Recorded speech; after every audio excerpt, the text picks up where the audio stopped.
Hey family, welcome to the Campage Experience Strong Women series, and I am here with Dominique. Thank you so much for joining me. Thank you for having me. Of course, and we're just so excited about today's topic because we are just taking the time to allow other women to be more aware of things that maybe we're not aware of. Dominique is a birth worker, and she's just going to share with us some of the different things that she does and just share some things that we may not even be aware of and how we can make decisions to make us better as moms, or even before we're moms, just preparing for certain things. So you're a birth worker. Can you just share with us what that is?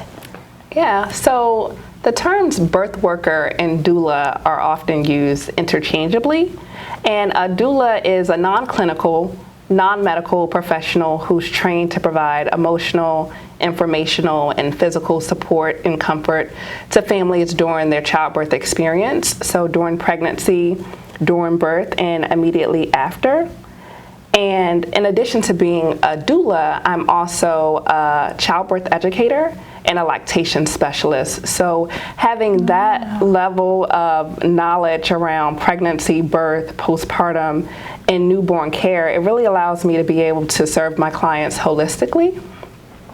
So that's what a birth worker is, but I want to tell you a little story about why birth workers are needed. So my 92-year-old grandmother, she is definitely a really strong woman. She's the matriarch of our family, and when speaking with her about what I do, she shared her birth stories with me. Yeah. And she is a jokester, so she's always cracking a joke, and she tells her story in a really funny way. So she talks about being at the hospital in the delivery room, laboring, and she's in so much pain that she's screaming, she's hollering, she's carrying on, and the doctors are talking to her, and they're like, "Miss Teasley, is this your first baby?" She says, "No, it's my second." And she had 7 babies. And the next time she's at the hospital in unbearable pain, same story, hollering, crying, and they say, "Miss Teasley, is this your first baby?" And she says, "No, it's my third." And she has really similar stories for the 4th, 5th, 6th, and 7th.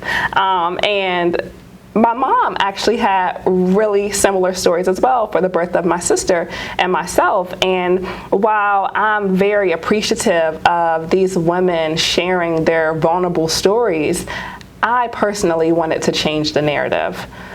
So often we hear about birth as being extremely painful and scary and dramatic, and I know from my personal birth experiences that it could be different. Wow. That it doesn't have to be full of so much pain that you're screaming. It can be calm, it can be peaceful. And just imagine if my grandmother would have had a doula by her side. Yeah. Wow. She could have had a completely different story. Her doula could have prepared her for birth. She could have let her know what to expect and explain to her that screaming and hollering isn't ideal for birth because your body's tensed and it's not relaxed, so the baby can easily descend. So it causes a longer and more painful birthing experience. Wow. So I share that story hopefully to shed light on the importance of birth workers and how they can help shape your birth experience. Wow, I actually didn't know that either. That's good. And I know there are a lot of things that we as women are not informed of. What are some of those key issues that you would like to share? Yeah, so there are so many things that we often don't know, but I think one of the biggest things is a lot of us don't know that birth is not always full of joy and happiness. It doesn't always result in a baby, and women don't always survive. There are so many strong women who suffer complications from pregnancy and childbirth, and some even die. Are you familiar with Serena Williams' story? I'm not. I know she has a little girl, right? But yeah. I'm not familiar with her story. Yeah, no. yeah. So champion tennis player Serena Williams. She goes to the hospital to deliver her baby girl. She has her via cesarean, and the next day she's having shortness of breath. And because of her history with pulmonary embolisms, she immediately alerts her care providers and asks for a CT scan, but they don't hear her. They ignore her, and they waste valuable time. It takes Serena continuing to advocate for herself and begging and pleading before they actually gave her the CT scan that she originally asked for and was able to treat her. I share that story because her story isn't unique. There are tons of women all across the country who go unheard and ignored. According to the CDC, each year in our United States, 50,000 women suffer complications from pregnancy and childbirth-related issues. And in addition, each year, here in the US, 700 women die as a result of giving birth or from a pregnancy-related cause. And they're dying all across the childbirth experience, so during pregnancy, during childbirth, and up to 1 year after. Wow. I know, it's a lot, right? And in addition to fighting to survive, a lot of women are also grieving the loss of their babies. So they're losing their babies during miscarriage, during stillbirths, and even infant deaths. So that's the death of a baby up to 1 year of age. And I think what makes this so hard for me to swallow and digest as a Black woman is that here in the US, Black women are 3 to 4 times more likely to die from pregnancy or a childbirth-related cause than any other race. Wow. And the CDC says that 60% of the deaths are preventable. So I think that there's a lot that we don't know. I did not know this before I had my first baby. And I think that there's a lot that we need to do just to educate our communities around the issues, the injustices, and to ignite change. Wow, that's so good. I mean, that was a lot of details that I've definitely even never heard of Serena's story. So that I'm thinking, okay, I need to look that up so I can hear her share her story. Yeah. And I know you touched bases on it just a little bit, but what are the benefits, or even more, what the benefits of having a doula? Because I don't know if a lot of women even, I know we're more aware of doulas, but I don't think we really know what they are, know much about it and the benefits of having a doula, like to where we're to the point where, like that's just a part of your plan. Just like, you got to get a car seat, just like, you have to do this. Like, I don't think we're, a lot of women are really informed of what the benefits are. Yeah, you're right. I actually had no clue what a doula was before I got pregnant, and I still don't even know how I found out what a doula was, but I'm so glad that I did. There are so many advantages to having a doula. Research actually shows that families who hire doulas actually have safer and more enjoyable birthing experiences.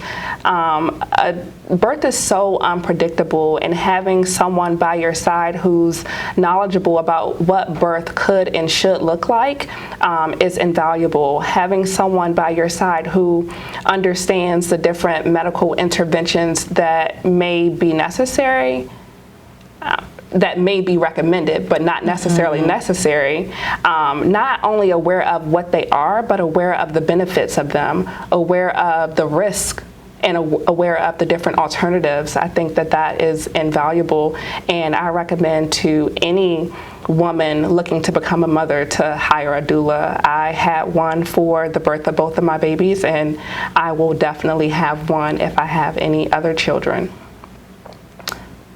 That's good. And I wanted to share a story, another story. I'm a big storyteller, so I wanted to share a story about a client of mine, and I do have consent to share this story. She actually didn't start off as my client, but a friend of mine was working with the family, and the woman had been laboring for 3 days, and my friend, she was exhausted. She needed a break, so she called me in as a backup doula. And this family was very educated around birth. They had a written birth plan, and they had actually prepared for delivering their baby at home in the comfort of their home with a midwife. And they started that way, but when I met with the family, they were in the hospital. They had been transitioned to the hospital, and as you can imagine, laboring for 3 days is both emotionally and physically exhausting. Wow, I can't imagine. Yeah, I can't imagine, right? That three days laboring. And when I got there, the partner was so happy to see me. All he wanted was an Advil and some water and to get some rest. So I gave that to him, and the mama had just gotten an epidural to help her get some rest. So I sat quietly in the corner and let them rest, and went over, when she called me, and went over to move her periodically.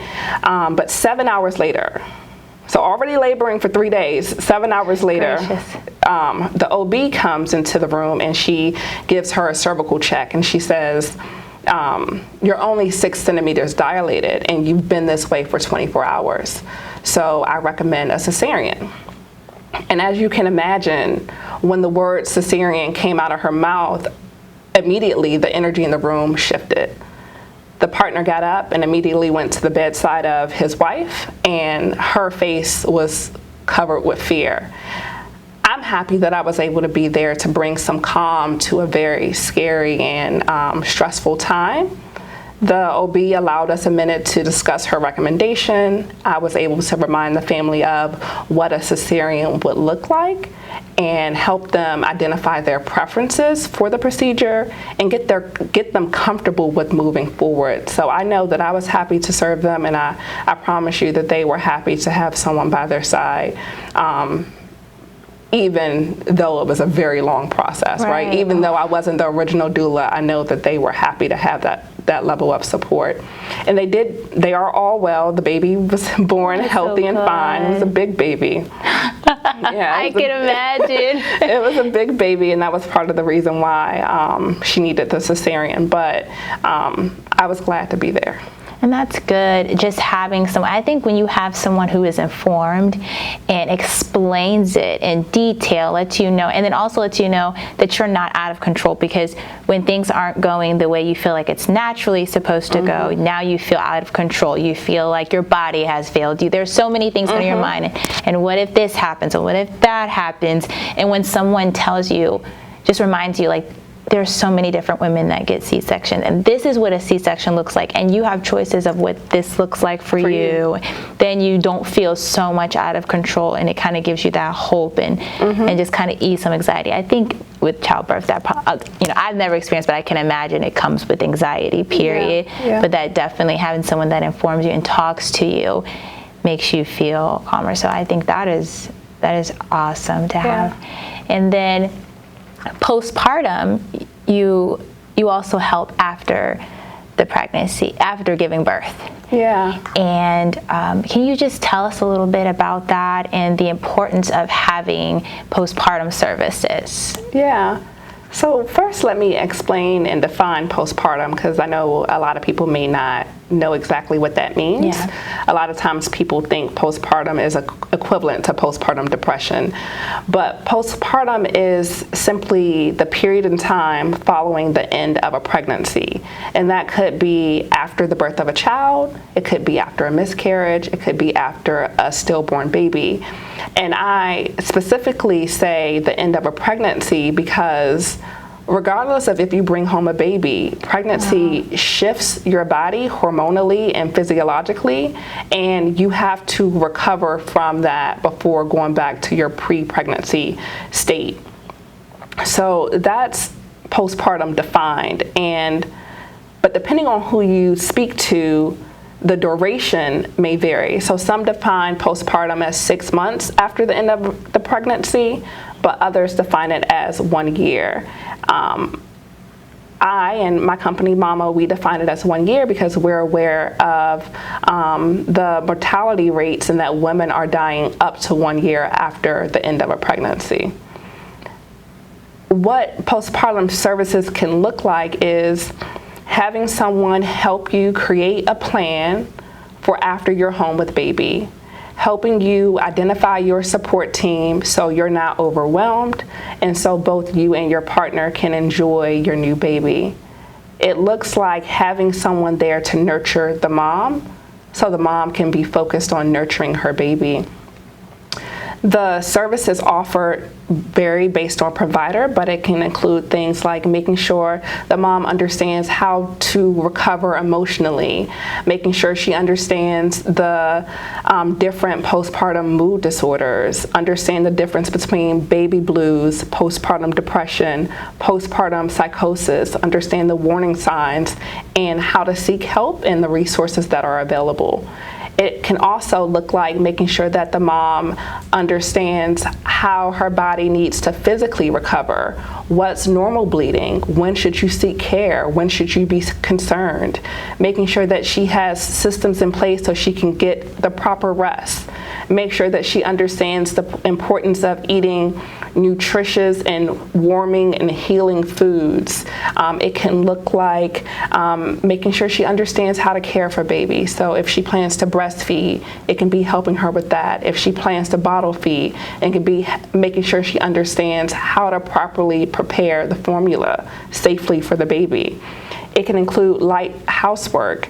Those are just some of the things that are typically included with postpartum services, but it's generally tailored to the needs of the family.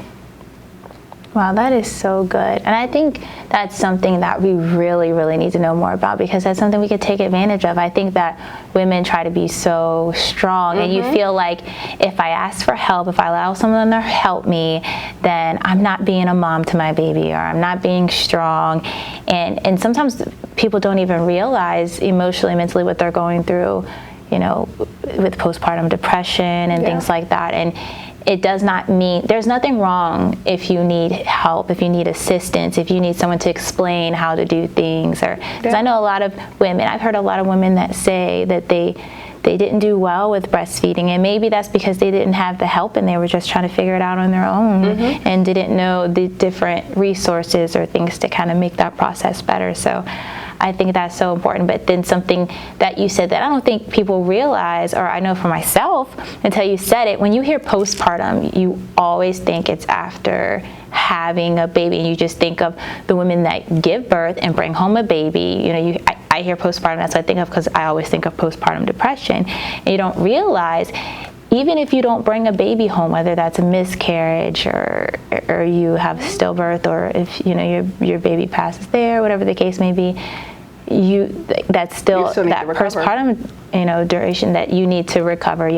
So that is something that I learned today, and I hope that there are other women that are more aware of what that looks like. So even if you've experienced a miscarriage or anything like that, you can still get assistance. You may still need assistance. You may need to still walk through those things because you're still going through that period where you just may need somebody to walk through that. And even more, I'm sure there's a lot to walk through if you didn't get to bring that baby home with you. I know the baby keeps you up, but when you don't come back with what you thought you would come back with, I'm sure that's a whole different thing that you're walking through. So you definitely, I can tell that you're very passionate about what you do, but can you tell us what is it that you love the most about your career? And even tell us more, because you have your own business. You mentioned it, M.A.M.A. What does those 4 letters mean? So M.A.M.A is an acronym for Mom's Advocate and Maternal Advisor, and there are 2 sides to the business. There's the Mom's Advocate side, which is focused on advocating for birth justice and making sure that I raise awareness around the Black maternal mortality rate. And then there's the other side of the business with the services, and the doula services and the childbirth education and the lactation support.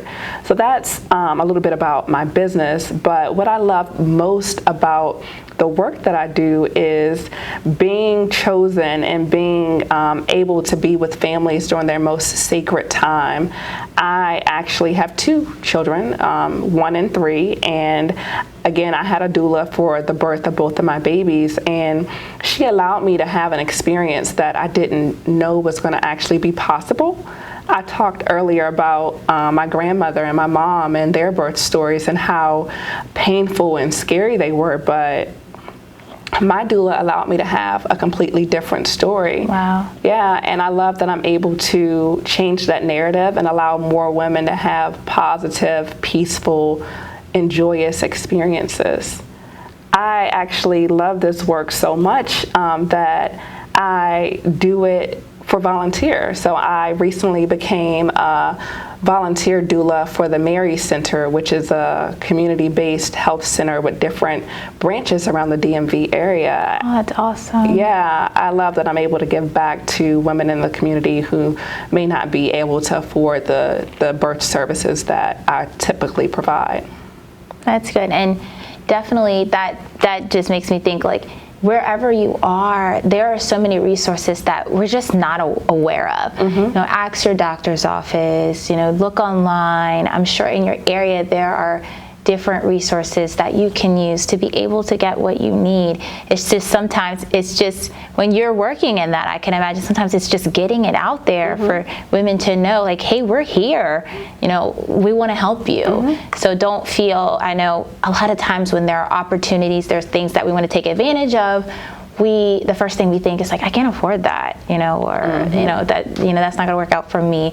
But definitely take advantage of the different resources that are in your community. So Dominique, can you just share with our ladies how they can connect with you? Because you also do this virtually, I think you said, right? Yeah. So again, I'm the owner and CEO of M.A.M.A, which is Mom's Advocate and Maternal Advisor. You can find out more about who we are and how we serve by visiting our website. It is mamabirthservices.com. If you have questions or if you want to connect about collaboration, you can email me at info@mamabirthservices. Additionally, you can like, follow, and share our social channels. We are at M.A.M.A Birth Services on Facebook, Instagram, and LinkedIn. Awesome. And we will definitely provide that information for you. And you can send us a message if you have any difficulties connecting with Dominique and her business, and we'll get that answer for you. So just before we leave, Dominique, is there anything else that you would like to share about? Yeah, so I just want to remind us that we're all strong women who deserve the best, and that birth is a natural process that can actually be peaceful and joyous. Thank you. Thank you so much for joining me. It was such a joy to meet you today and have you, because we got connected through your aunt. Yeah. Her aunt, actually your cousin and I went to school together. And so it was such a great joy to have you and to connect with you.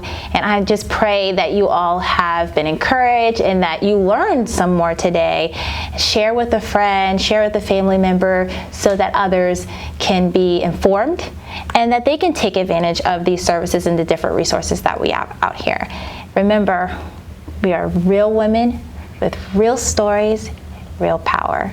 Thank you.